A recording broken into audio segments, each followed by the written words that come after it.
और परिवार के प्रति जो बेटे का एक कर्तव्य होता है, सुदृढ़ समझदार बेटा, उस पर मैं फोकस दूंगा। बेटा जैसा मैच्योर हो गया, 20-22 साल का, कहीं काम करने लगा, घर में थोड़ा छुटपुट हुआ, तो हर बच्चे का झुकाव ज़्यादा अधिक से अधिक माता की तरफ रहता है। मेरा भी था।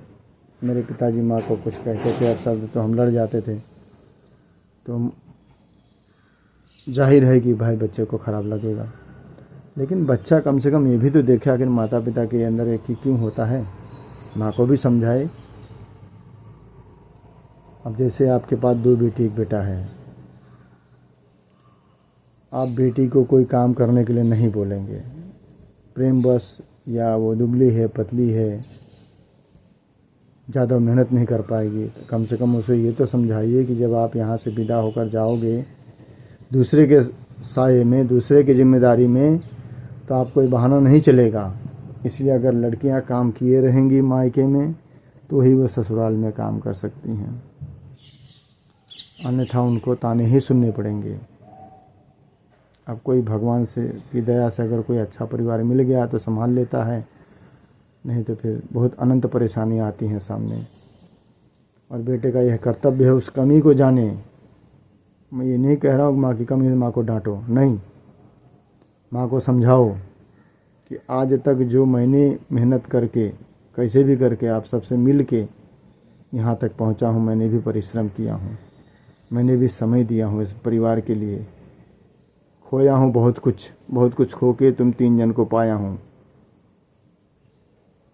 तो क्या हमारे मेहनत नहीं है। और ये आप देखे होंगे पूरे समाज में आज तक की उम्र में, मैं 52 साल की उम्र में देखा हूँ कि माता बहनें तुरंत रो देती हैं, उनका ज़्यादा हो जाता है, लेकिन मर्द कहाँ जाएं रोने, किसके सामने आंसू बहाएं, बताइए आप हमको।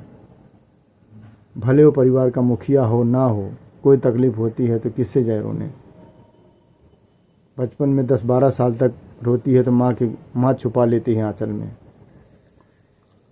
चाहे वो खुद पिटाई करे, चाहे वो पिटाई होकर आए कहीं से, या गिर गया, एक्सीडेंट हो गया, कुछ हो गया।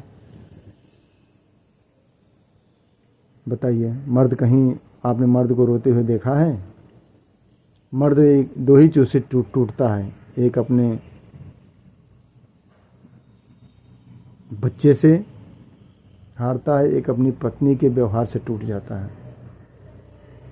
वो पत्नी जब कहती है कि हमारी किस्मत फूट गई,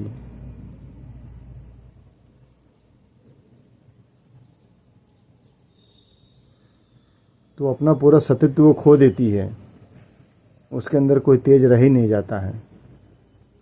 एक वीडियो हमने देखा था,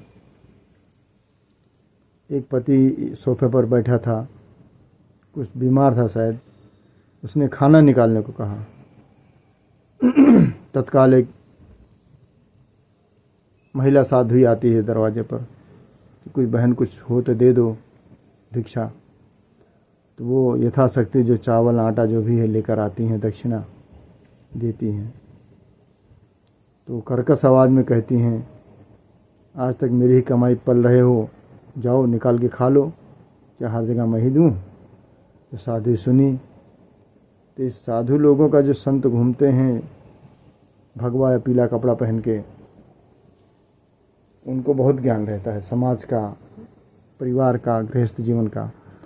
तो उन्होंने कहा, हे बहन, कौन है वो? बोलते हमारा पति सर। बोलते आप, मैं अनजान हूँ, मुझसे आप इतने प्रेम से बात कर रही हैं, जो तुम्हारा विधाता है तुमको यहाँ तक अच्छी रूप से मालकिन बनाने वाला है, आप उसका अपमान कर रही हैं जो परमेश्वर के बराबर है।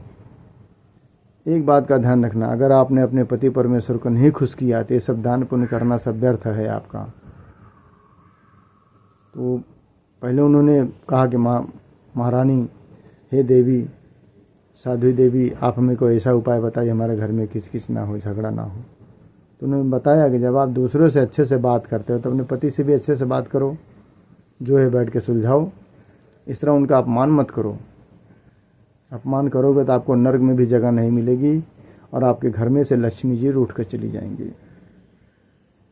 ये संसार में विदित है, जो महिला पति से लड़े कि बिना किसी कारण के या ऊंची आवाज़ में चिल्लाकर बात करे, तो बेटी बेटा भी उसी हिसाब से पिता से बात करेंगे। तो आपकी गणना में कुछ कमी है, या तो आपके मायके में भी ऐसा होता है,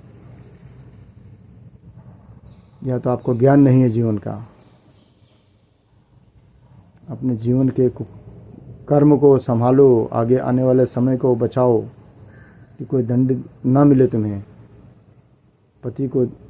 पति से ऊंचा आवाज़ में बात करना, उनका अनादर करना, उनको ताने मारना, अपने भाग्य को कोसना, ये सब बहुत अनर्थ है। आप अपना भाग्य खुद बनाइए, समय पर उठिए, घर में झाड़ू नहीं मारना बहुत बड़ा पाप है ये। घर को साफ कीजिए, और जब तक अन्नपूर्णा को समय नहीं दोगे आप, तो आप रुचि से खाना नहीं बना सकते हो। समय दीजिए उसके लिए। समय पर उठिए, सोकर समय पर सो जाइए, बच्चों को ही गुणगान दीजिए। लेकिन तभी कर पाएंगे जब आपके माँ बाप ने सिखाया होगा या समझाया होगा। समाज में बहुत स्तर देखकर आपने दिया है अपने मायके में, यहाँ हमारे यहाँ भी आके बहुत कुछ किया है। हर पति के घर में जब बहुएँ आती हैं, समाज के रीति रिवाज और मायके का गुणगान करती हैं, तो सीखो, अच्छी चीज़ें सीखो।